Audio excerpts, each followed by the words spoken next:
proceso larguísimo, un proceso que ha tenido que afrontar en ese tiempo Robert Prevost, ¿no? Y que, claro, tenía que tener la nacionalidad peruana para seguir con su cargo, en todo caso, tener el cargo de obispo de Chiclayo. Era importantísimo esto. Yo me encuentro acompañada en estos momentos con Boris Potosen. Él es ex superintendente de Migraciones y ayudó precisamente a la nacionalización de León XIV. ¿Cómo está, Boris? Un placer, de verdad. Es mío, Carmen. No, sí, mira, de verdad que ayer con el anuncio del nuevo Papa, León XIV, y entonces Monseñor Robert Prevost, de verdad que hoy día todas las personas que han interactuado con él tienen algo que contar, algunas anécdotas. Pero cositas. usted es muy importante en esto, le diría. Bueno, eso dicen, ¿no? No, la verdad es que si no se hubiera hecho la gestión, estaríamos hablando de otra historia. Yo lo único que puedo decir es que hice lo que tenía que hacer, hice lo correcto. O sea, cumplir con mi trabajo. Y esto, ¿a qué va, no? Ver las coincidencias, cómo se presentan las cosas, cómo se ordenan las cosas para que se llegue a un resultado. Te cuento chiquitito cómo aconteció. Básicamente llega el monseñor acompañado de otras personas, a otros sacerdotes, buscando información de cómo hacer su trámite de naturalización. Llega a la Superintendencia de Migraciones de Breña y entonces, como comprenderás, desorientados, perdido el pobre, buscando a alguien que le dé el apoyo y soporte legal para que pueda hacer su trámite, ¿no? ¿Y por qué el trámite? Porque él, como bien has dicho, él había sido designado por Francisco I como obispo de la diócesis de Chiclayo. Y de acuerdo al concordato que tiene el Perú suscrito con la Santa Sede, para que un obispo extranjero pueda ejercer su cargo, tiene que ser peruano. Entiéndase que hay un acuerdo internacional entre dos estados que obliga a que los obispos extranjeros sean peruanos. Por eso la necesidad de que se haga peruano. Y obviamente, cuando el monseñor llega, el entonces monseñor, porque después ha sido cardenal, el monseñor y ahora papa, llega preguntando información. Y obviamente se tenía que enfrentar a toda la burocracia que hoy día lamentablemente impera en el Perú. Bueno, entonces él llega, él se presenta. ¿Usted lo recibe? Yo lo recibo, sí, por supuesto, porque estaban, de verdad que a veces tú ves a una persona desvalida, necesitada de apoyo, y nosotros nos acercamos a apoyarlo, ¿no? Entonces él se presenta, primero, se presenta como un sacerdote del agustino, y además se manifiesta que él acababa de ser designado obispo de la diócesis de Chiclayo. Entonces, cuando yo escucho eso, yo empiezo a entender que hay coincidencias conmigo. ¿Y por qué coincidencias? Yo soy chiclayano de nacimiento y mi formación en el colegio ha sido en un colegio regentado por los padres agustinos, el Colegio San Agustín de Chiclayo. Y además era el jefe de migraciones, es decir, quien tenía que organizar el expediente de nacionalización de este monseñor hoy León XIV. Acabas de escuchar, Magalí, acabas de escuchar estas coincidencias, casualidades de la vida, pero yo sí soy una creyente de que nada es casualidad. ¿Qué más pasó? Sí. Bueno, la cosa es que cuando hay esa sorpresa, él se sonríe, el monseñor, mira al cielo y dice: Dios está ordenando el camino para que yo sea peruano. Se sonrió. Y entonces yo también me sonrío porque las coincidencias que se dieron en ese momento, obviamente, nos llamó poderosamente la atención. Ahora, pero el tema no termina ahí. Ahí recién empieza. Y acuérdate, estamos en Perú. Y la burocracia peruana es dura, muy dura, muy dura.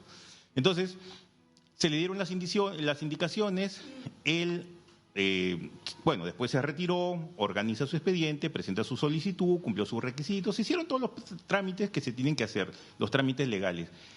Inicia, se agota la etapa en migraciones, todo ok, todo perfecto, y se pasa al Ministerio del Interior. El Ministerio del Interior también es una segunda etapa, donde se procesa información, se hacen informes, dictámenes, y se pone a la firma del ministro. Y con la firma del ministro, ese expediente se va a la presidencia. Obviamente los tiempos por los que pasó motivaron que en alguna etapa del procedimiento el proceso se paró. Se aguantó, se detuvo, se generaron demoras y hubieron algunos documentos que tuvieron que actualizarse, como la pérdida de vigencia de un certificado de antecedentes penales que tenían que actualizarse con uno nuevo, ¿no? Más o menos eso pasó. Pero entonces cuando se observa este procedimiento, me lo devuelven y había un interés. El interés, obviamente, legítimo de los sacerdotes de la diócesis de Chiclayo es que la diócesis estaba sin cabeza, estaba acéfala y obviamente habían situaciones que tenían que regularizarse por la propia marcha de la diócesis. Entonces ellos desesperados, entonces yo sí entiendo que había una urgencia, una necesidad, los plazos estaban corriendo y no había un resultado concreto. En ese momento lo único que me quedó es llamar al ministro, informarle lo que pasaba y ponerle en conocimiento de lo difícil y crítica que era la situación. Ante eso, obviamente el ministro... También chiclayano, ¿eh? El ministro también chiclayano. El ministro también es chiclayano y además vinculado por más de 20 años con la Iglesia Católica. Mira todas estas coincidencias. Dios mío, no sé dónde, quién nos puso en el momento y lugares indicados para que alguien como el Monseñor necesite ayuda y apoyo. Como te digo, al principio todo bonito, coincidencias, pero cuando empezaron a ver los problemas, ahí, digamos, habían las personas que dieron las alertas y las personas que tuvieron que tomar decisiones para que el procedimiento continúe y eventualmente, y es José Luis Pérez Guadalupe, ministro del Interior de la época, quien conociendo toda la situación, coge el expediente, se va al despacho del presidente Humala y logra sacar la resolución. El procedimiento se cumplió, Migraciones, Interior, Presidencia. Regresó, me devuelven la resolución suprema, se publica la resolución suprema, que lo hacía peruano, y a continuación ya se expidió el título de nacionalización. Con ese título, el Monseñor Prevost obtuvo su DNI y ya se hizo peruano, con lo cual se fue corriendo a Chiclayo a resolver los temas de la diócesis como peruano. Tal historia realmente, una historia para compartir porque ha tenido que enfrentar toda la burocracia peruana. Robert Prevost, el Monseñor, entonces Monseñor, luego Cardenal y ahora Papa. Me gustaría que usted me dé ahora su punto de vista porque teniendo en cuenta todos estos antecedentes, la experiencia personal y ahora luego de escuchar y ver que es el Papa León XIV, por favor. Mira, primero sorprendido, nosotros estábamos conversando en algunos grupos. Él sabíamos que estaba en Roma, que iba a estar en el cónclave, y sí había algo que abrigaba esperanzas de que él sea papa. Ajá. Primero, por la cercanía con Francisco. Sí. Segundo, porque la imagen que te da él o que te deja es que es una persona muy inteligente, fiel discípulo de Agustín de Hipona. San Agustín de Hipona, recordemos, es uno de los 4 grandes doctores de la Iglesia Católica. Intelectualmente muy depurado, y así es León XIV, una persona muy inteligente, muy hábil, que tenía la confianza de Francisco I para emprender importantes reformas. Y nosotros lo que esperamos es que, como católicos, que esas reformas se sigan profundizando en aras del beneficio de toda la Iglesia Católica. Pero un poco volviendo a tu pregunta, a ver, nosotros esperábamos, abrigábamos siempre una esperanza, ¿no? Nosotros hemos aprendido a conocer del Monseñor Prevost cómo es su estilo de trabajo. En Chiclayo es muy querido y no solamente por hacer actividades pastorales, ha tenido importantes actividades sociales en Chiclayo.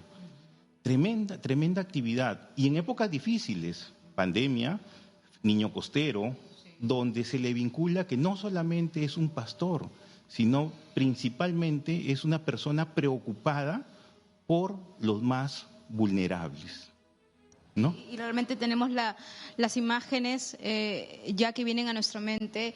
Boris, yo te agradezco mucho por este testimonio porque me parece que es otra arista más para conocer todo lo que ha tenido que pasar el ahora Papa León XIV aquí en el territorio nacional, muy querido en Chiclayo, también chiclayano. Yo también le decía a él que mi papá es de Chiclayo, tengo sangre chiclayana, siempre los chiclayanos nos encontramos en el camino. Yo le agradezco mucho por esa entrevista. Muchas gracias, Carmen, y solamente un mensaje ya no para el Papa, sino en general para quienes hacen servicio público. Sí. Digamos, a veces las personas necesitan que sus trámites sean resueltos a tiempo y a veces la indolencia de la administración puede generar inconvenientes.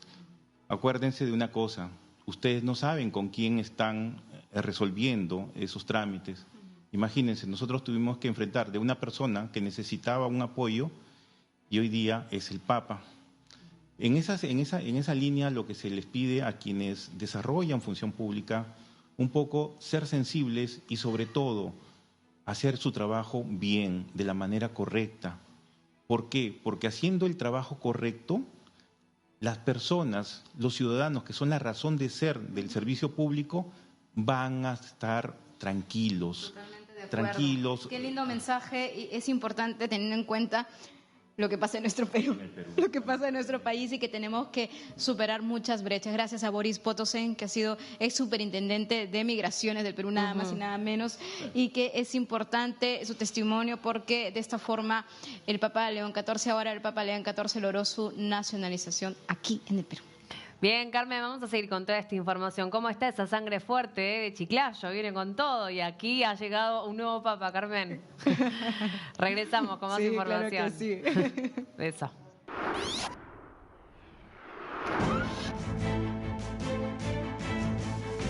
Y así...